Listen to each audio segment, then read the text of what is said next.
सत्य घटनाओं से प्रेरित है। जिनके साथ ये घटनाएं घटी उसकी वास्तविकता उन्हीं तक सीमित है। भूत प्रेतों और अपसामान्य विषयों के होने पर चैनल कोई दावा नहीं करता और न ही प्रोत्साहन करता है। बस एक दावा करता है और वो है डर।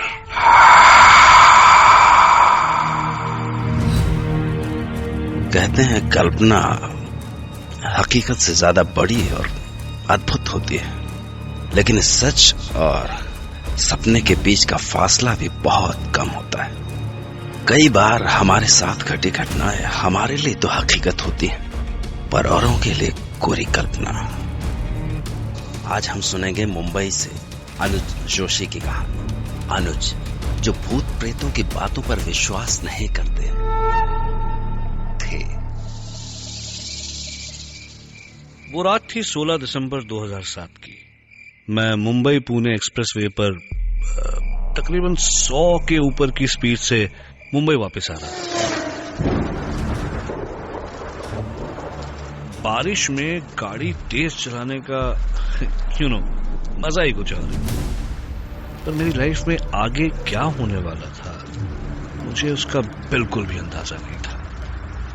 मैं मस्त बारिश को चीरता हुआ गाड़ी दौड़ा रहा था कि अचानक मेरा ध्यान पेट्रोल इंडिकेटर पर गया एंड आई रियलाइज कि पेट्रोल लगभग खत्म हो चुका है। एज एक्सपेक्टेड अगले 10 सेकंड में ही गाड़ी बंद। Oh hell, the only way out was डब्बा लेकर पेट्रोल पंप तक जाओ और वापस आओ। तेज बारिश और 5 किलोमीटर का वॉक। खैर डब्बा लेकर बाहर बारिश में निकला।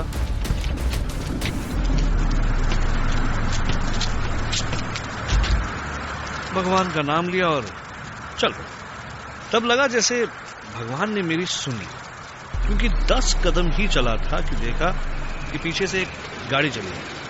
मैंने लिफ्ट मांगी और गाड़ी रुक गई।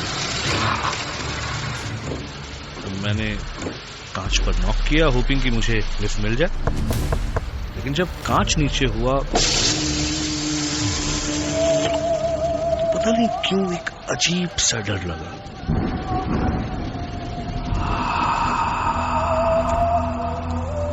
अंदर झांक के देखा तो सिर्फ एक बूढ़ा आदमी गाड़ी चला रहा था। नीला सूट, नीली हैट और बड़ी बड़ी आंखें। हेलो, मैंने कहा। वो आदमी मेरी तरफ मुड़ा और मुस्कुराया, लेकिन वो मुस्कान बहुत अजीब सी थी, ऑलमोस्ट क्रीपी। और तब उसने अपना मुंह खोला और उस आदमी की आवाज सुनकर ऐसा लगा मानो किसी ने मेरी पीठ पर बर्फ डाल दिया। उसने कहा, हेलो। सच एक बार मन में आया कि तुरंत यहां से भाग जाऊं, पर मैंने अपने आप को संभाला और कहा, सर लिफ्ट मिलेगी? मुझे आगे 5 किलोमीटर तक जाना है, एक पेट्रोल पंप तक। उस आदमी ने अपनी उसी ही पतली और अजीब सी आवाज में जवाब दिया, आओ बैठो। Thank you sir. मैंने एक लंबी सांस ली और गाड़ी में बैठ गया। कई बार कैसे होता है ना, वो कुछ करते ही मन से आवाज आती है कि गलत किया बॉस, गलत किया। बस वैसी ही आवाज मेरे मन में आ रही थी। मैंने फाइनली कहा, हेलो सर, मेरा नाम अनुज है। Call me Freddy. Okay, hi Freddy. वो मेरी तरफ देखकर मुस्कुराया। पतले से सूखे हुए होंठ और पीले रंग के टेढ़े मेढ़े दांत। मेरी तरफ मुस्कुराने के बाद फ्रेडी डिकोस्टा फिर आगे देखने लगा। धीरे धीरे मेरा डर बढ़ने लगा।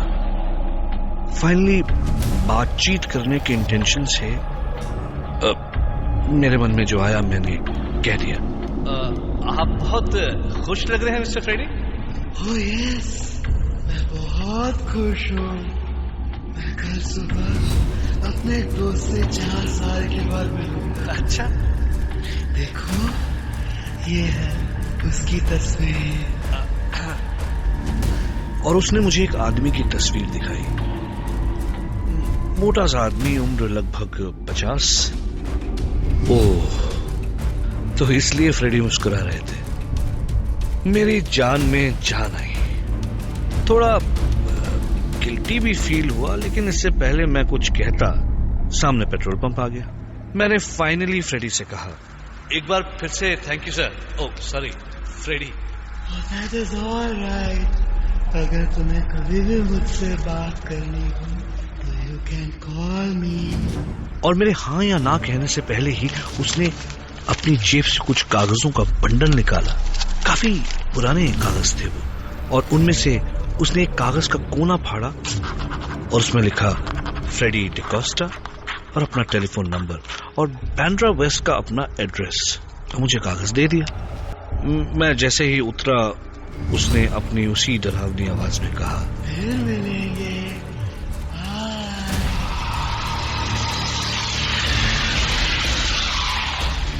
और तुरंत कार निकल गई। मैं उसके तुरंत बाद अपने कपड़ों को बचाते हुए पेट्रोल पंप में घुसा। वहां खड़े पेट्रोल अटेंडेंट ने मुझे देखकर पूछा, क्या साहब, आपकी गाड़ी बंद पड़ गई है क्या? हाँ यार, तो अच्छा हुआ कि लिफ्ट मिल गई। लिफ्ट? काय का लिफ्ट साहब, आप कितने दूर से चलते आ रहे? सही मायने में मुझे अब डर लग रहा था।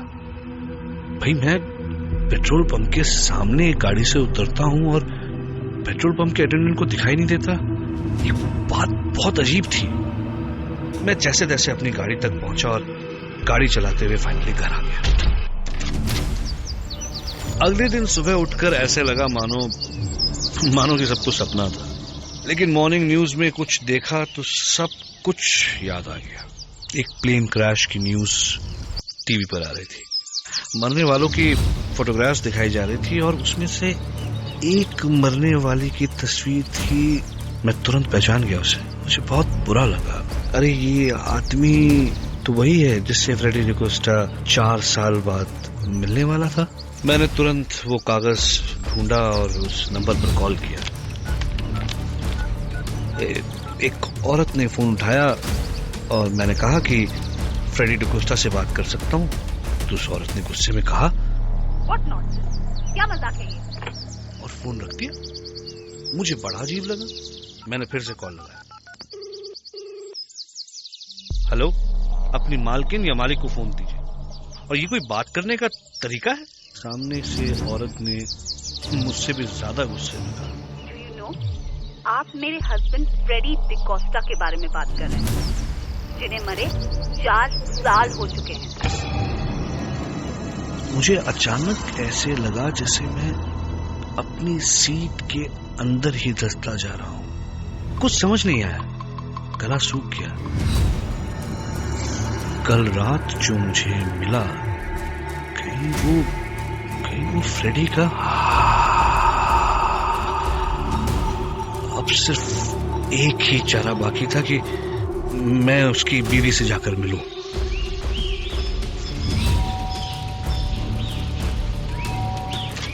Yes, may I help you? जी, मेरा नाम अनुज है। वो मैंने आपसे फोन पर बात की थी आपके हस्बैंड फ्रेडी के You, तुम जाते हो या मैं पुलिस को बुलाऊं? नहीं, मेरी बात सुनिए प्लीज। मेरा विश्वास कीजिए, मैं कल रात को उनसे मिला था और मेरी उनसे बात हुई थी। I'll call पुलिस अगर तुम इधर से नहीं गया तो। प्लीज मैडम, बात सुनिए। वो उनका कद कुछ 6 फुट का था। वो पतले से बड़ी बड़ी आंखें और उन्होंने वो ब्लू सूट पहना था, ब्लू हैट भी। औरत तुरंत रुक गई, दरवाजा खोला और मुझे देखती रह गई और थोड़ी देर बाद बोली, मैंने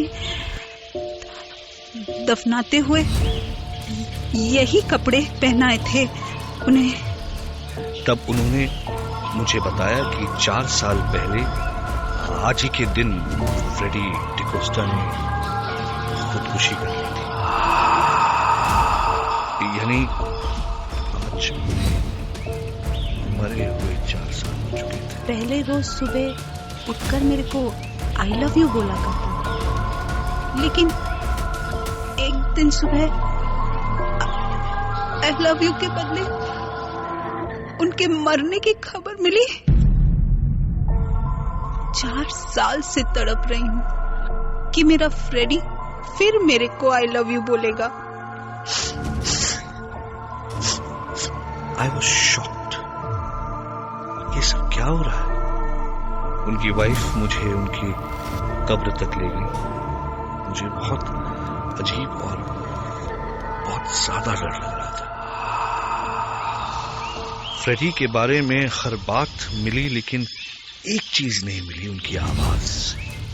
उनकी वाइफ ने कहा कि हाँ, उनकी आवाज तो मैंने कहा एकदम अजीब सी, पतली सी और फटी हुई सी आवाज थी, राइट? तो उन्होंने कहा नहीं, उनकी आवाज तो मोटी थी। तब अचानक उनका चेहरा एकदम सफेद हो गया और उन्होंने कहा, तुम जानता है मेरा हस्बैंड कैसे सुसाइड किया? अपने गले पे गोली चलाकर। इसीलिए उनकी आवाज। मेरे चक्कर बढ़ते जा रहे थे। तब अचानक उनकी वाइफ ने मुझसे पूछा, पर आपको ये नंबर कैसे मिला? हाँ, उन्होंने मुझे वो कुछ कागजों का बंडल था उनकी जेब में, जिसमें से एक कागज फाड़कर उन्होंने मुझे दिया। अचानक उनकी आंखें और बड़ी हो गई और उन्होंने कहा, किधर है? मुझे वो कागज दे दो अभी, प्लीज मुझे वो कागज दे दीजिए। देखिए इसमें लिखा है फ्रेडी डिकोस्टा, ये फोन नंबर और ये एड्रेस। उस कागज को मैंने कुछ ऐसे छुआ जैसे कोई बहुत कीमती चीज हो। मैंने कहा, फ्रेडी आर्मी में था और मैं उसको हमेशा चिट्ठी लिखता था, और ये कागज तो। उन्होंने कागज को पलटा और पीछे उन्हीं के अक्षरों में लिखा था, आई लव यू, और वो रो पड़ी। मैंने वो कागज हाथ में लिया और ऐसे लगा जैसे उस कागज में इलेक्ट्रिसिटी थी। मैंने कहा, देखिए ना, इट्स एज इफ फ्रेडी 4 साल के बाद आपके पास आए हैं और वो आपसे कह रहे हैं। जब मैंने अपने अगले शब्द कहने के लिए मुंह खोला तो मेरी अपनी आवाज मुझे अलग लग रही थी। मैंने कहा, आपसे वो कह रहे हैं कि